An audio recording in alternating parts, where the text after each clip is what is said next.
Hey, JD with Weekend Publisher here, and today I'm going to answer the question, hey, can I still market my book while writing the other one?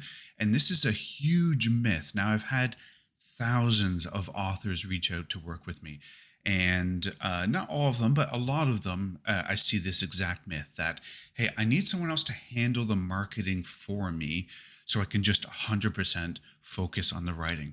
Or I can't write if I'm marketing. I can't do one and the other at the exact same time. So in this video, I'm going to bust that myth, and I'll be going over a couple of things in terms of batching and scheduling tasks, the benefits of building an audience while you're writing, and focusing on what actually matters. So the build an audience while you're writing, I want to touch on that or sort of double click on that for a little bit before we get into it.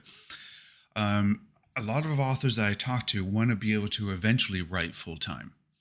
Now, to be able to do that, we need to be able to figure out a system how to write and how to market at the same time.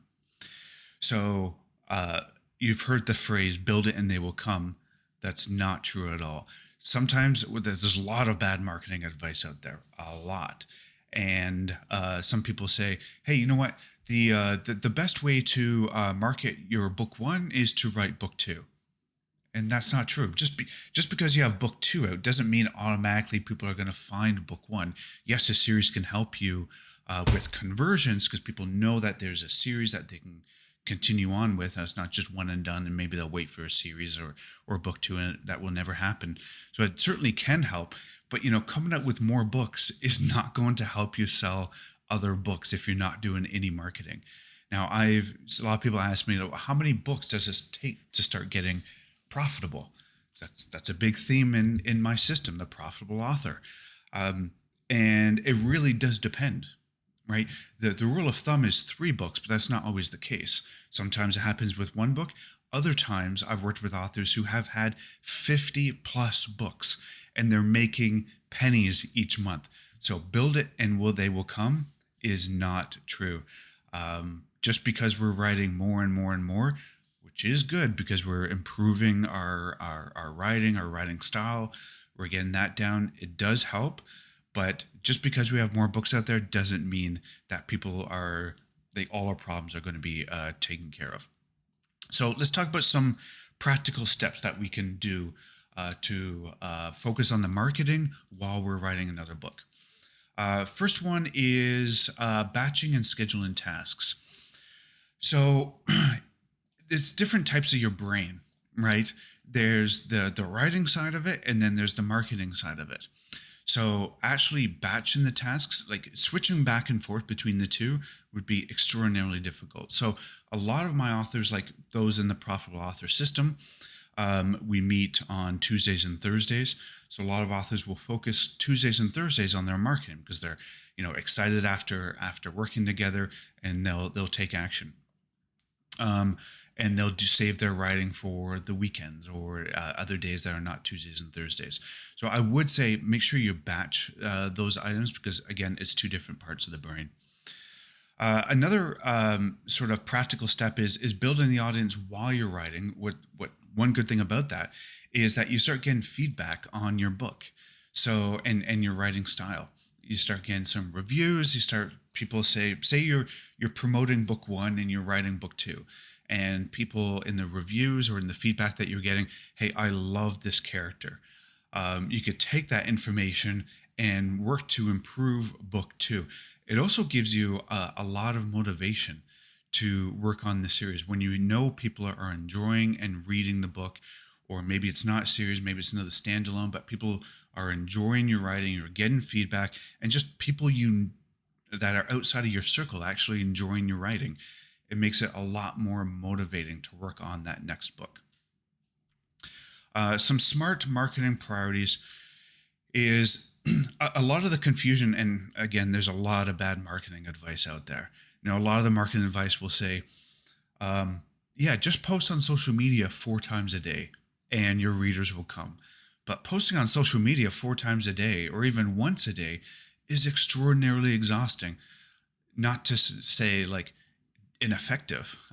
So really just focusing on what moves the needle. That's the biggest thing. So there is that, I guess you can call it sunk costs to actually learn what moves the needle, and those being ads and temporary price promotions. So you need to learn, and there's no getting around this. But the thing is that these are sunk costs that you can apply for your entire author career. And I'm not talking about years, I'm talking about like weeks or maybe months of like learning how to do this, like dedicating that time to learn how to do it right, and actually just focus on those few things. Because a lot of people think they need to do this and that, and they need to blog, and they need to post on social media, and they need to do author interviews, and they need to do all of this. Yeah, that's a full-time job if you do all of that. So yeah, just focusing on what actually moves the needle. It really comes down to the 80-20, right? Where 20% of your actions that you're going to take will bring in 80% of the results. So just cutting out what doesn't move the needle is going to save you hordes of time as well. And I actually talk about a lot about that in the Profitable Author Blueprint. And I'll link that down below. As of right now, it's only $7, and it's going to save you hours and probably thousands of dollars. So make sure you pick that up as well. The other one is just leverage small wins. I talked about that giving you that motivation to keep writing that book, and also getting feedback to make the other books even better. A couple of mindset things as well is just focusing on progress over perfection. So a lot of authors out there are perfectionists, or can identify as a perfectionist. What we really need is just progress, like progress over the long term, right? So I talked about taking a couple of weeks or a couple of months to learn about it. You could spread that out as well, right? Like we're just making progress towards our author career. Think about it. Like normally, we go to school for X number of years, and then we go maybe university or college. That's 4 years to get a job that will last our lifetime. Now, a lot of people don't stay in a job that lasts a lifetime, but we're talking like, okay, this is a couple of weeks or a couple of months, or maybe even if it takes you a year, we're making progress, and that progress builds over time. We're not always looking for perfection. We're looking for progress, meaningful, intentional steps that will get us from where we are right now to our long-term goal. And the other one is just either outsourcing. If you do have the funds, you could get someone to do it done for you, although there is a big risk with doing that as well. Like, is that done for you any good, or is it all just smoke and mirrors? I've spoken to, and I've done other videos on this in shorts as well, on how to find author scams. So make sure you take a look at that. I really am a big proponent of education. So what I recommend to people, even if you want to hire it out or outsource it, you at least learn how to do it, or have a rough idea of what needs to be done.